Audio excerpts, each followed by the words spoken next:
విష్ణు, వరలక్ష్మి అయితే పార్కులో వచ్చి కూర్చొని ఉంటారు. ఇంతలో అక్కడికి ఒక న్యూస్ రిపోర్టర్ అయితే వచ్చి భర్త, భార్య విడిపోవడానికి గల మెయిన్ రీజన్ భర్త అయ్యుంటాడా? భార్య అయ్యే ఉంటుందా? అని చెప్పేసైతే విష్ణును అడుగుతూ ఉంటుంది. ఇంతలో అక్కడ ఉన్న విష్ణు అయితే ఇంకెవరు మెయిన్ రీజన్ భార్య కదా! అని చెప్పేసైతే అంటూ ఉంటాడు. ఆ మాటలు విన్న వరలక్ష్మి అయితే చాలా కోపంతో అలా అంటారేంటి మీరు? మెయిన్ రీజన్ ఎవరంటే భర్తే అని చెప్పేసైతే అంటూ ఉంటుంది. ఆ మాటలు విన్న విష్ణు అయితే నేనా మెయిన్ రీజన్ మనం విడిపోవడానికి అని చెప్పేసైతే అంటూ ఉంటాడు. ఆ మాటలు విన్న వరలక్ష్మి అయితే అవును కదా! చేసిన తప్పులన్నీ చేసేసి మీరు కామ్‌గా మీ జీవితాన్ని మీరు చూసుకున్నారు కదా! అని చెప్పేసైతే అంటూ ఉంటుంది. ఆ మాటలకు అక్కడ ఉన్న విష్ణు అయితే ఏంటి ఏమంటున్నావు నువ్వు? అని చెప్పేసైతే అంటూ ఉంటాడు. ఆ మాటలు విన్న వరలక్ష్మి అయితే అవును మరి మొత్తం చేసిన తప్పులన్నీ చేసేసి పక్కకు నెట్టేసుకొని మిమ్మల్ని మీరు ఏమీ తప్పు చేయనట్టుగా నిరూపించుకున్నారు కదా! అలాగే మీరు నా జీవితంలో నుండి తప్పుకున్నారు కదా! అని చెప్పేసైతే అంటూ ఉంటుంది. ఆ మాటలు విన్న విష్ణు అయితే ఏమీ మాట్లాడకుండా సైలెంట్‌గా ఉండిపోతాడు. ఏంటి వరలక్ష్మి ఇలా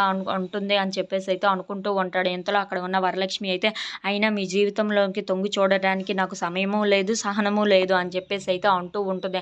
ఆ మాటలు విన్న విష్ణు అయితే వరలక్ష్మి ఎందుకు ఇలా మాట్లాడుతుంది? నాదే తప్పున్నట్టుగా ఎందుకు అనుకుంటుంది? అని చెప్పేసైతే అనుకుంటూ ఉంటాడు. ఇంతలో అక్కడ ఉన్న వరలక్ష్మి అయితే అవును మొత్తం తప్పు మీరే చేసేసి మీ జీవితాన్ని మీరు చూసుకున్నారు. నన్ను వదిలేశారు కదా! అని చెప్పేసైతే అంటూ ఉంటుంది. ఆ మాటలన్నీ మీడియా వాళ్ళు వింటూ అలా సైలెంట్‌గా అయితే ఉండిపోతూ ఉంటారు. అది చూసిన విష్ణు అయితే వరలక్ష్మి ఎందుకు ఎంతలా మాట్లాడుతుందని చెప్పేసైతే అనుకుంటూ ఉంటాడు. ఇంతలో అక్కడ ఉన్న వరలక్ష్మి అయితే నాకు అయినా టైం లేదు. మీతో మాట్లాడే సహనం కూడా లేదని చెప్పేసి అక్కడి నుండి వెళ్ళిపోతాను అని చెప్పి వెళ్ళిపోతూ ఉంటుంది. If you like this video please like